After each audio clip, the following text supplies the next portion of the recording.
अस्सलाम वालेकुम दोस्तों। तो आज के एपिसोड नंबर 9 में जो है एपिसोड नंबर 9 में हम थंबनेल को एक्सप्लेन करते थे यूट्यूब के बारे में कि आप थंबनेल को किस तरीके से जो है खूबसूरत बना सकते हैं, अट्रैक्टिव बना सकते हैं, ताकि जो है आपके थंबनेल पर ज़्यादा से ज़्यादा लोग क्लिक करें, आपकी व्यूज़ जो है ज़्यादा से ज़्यादा आ सकें। तो सबसे पहले आपका थंबनेल जो है अट्रैक्टिव होना चाहिए, इसमें जो है कुछ इस तरीके की चीज़ें ना ही होनी चाहिए जो अट्रैक्टिव ना हो। नंबर सेकंड जो है आपने थंबनेल वही देने हैं जो आपकी वीडियोज़ के अंदर मौजूद हैं, और वही चीज़ें थंबनेल पर लिखने हैं जो आपकी वीडियोज़ के अंदर मौजूद हैं।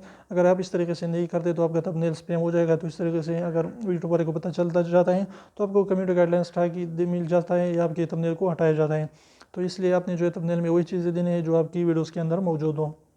इसके अलावा अपने थंबनेल पर जो है कुछ इस तरीके के सस्पेंस क्रिएट करना है कि इस तरीके से जो है अपने थंबनेल पर लिखाई करनी है, ताकि लोग जो है उसको देखकर जो है उसके अंदर उसको जो है लगे कि उसकी वीडियो अंदर जाके देखनी चाहिए कि उसके अंदर क्या है। तो इसलिए ये भी बहुत ज़रूरी है कि आप अपने थंबनेल को इस तरीके से जो है क्रिएट करें।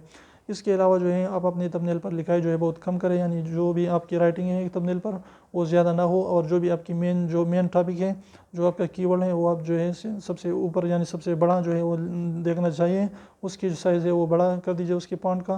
तो इससे क्या होगा कि लोग उसकी एक नज़र पढ़ने पर भी लोगों को पता चल जाता है कि आपकी वीडियो किस चीज़ के मुताल्लिक़ है। तो इन टिप्स पर अमल करके इंशाल्लाह आपकी थंबनेल जो अट्रैक्टिव होगी, आपसे इससे ज़्यादा से ज़्यादा व्यूज़ और सब्सक्राइबर गेन करेंगे। तो इसे ही हमने इस सीरीज़ जो है यूट्यूब के बारे में स्टार्ट कर लिया है। तो आपने जो है अगर अभी तक आपने हमारे जो है और एपिसोड नहीं देखे तो आपको उसको भी ज़रूर देखें। तो ये एपिसोड 9 था। तो इसके बाद जो है इंशाल्लाह और भी इस तरीके की अगले जाएंगे और यूट्यूब को एक्सप्लेन करेंगे। तो उम्मीद करो छोटी सी वीडियो पसंद है तो प्लीज़ वीडियो को लाइक करिए, चैनल को सब्सक्राइब करना ना भूलें, और सब्सक्राइब के बटन को ज़रूर प्रेस करें। बिल्कुल फ्री है, इसका पैसा नहीं लगता। तो बेसिकली निकाल लीजिए, उसको प्रेस कर लीजिए।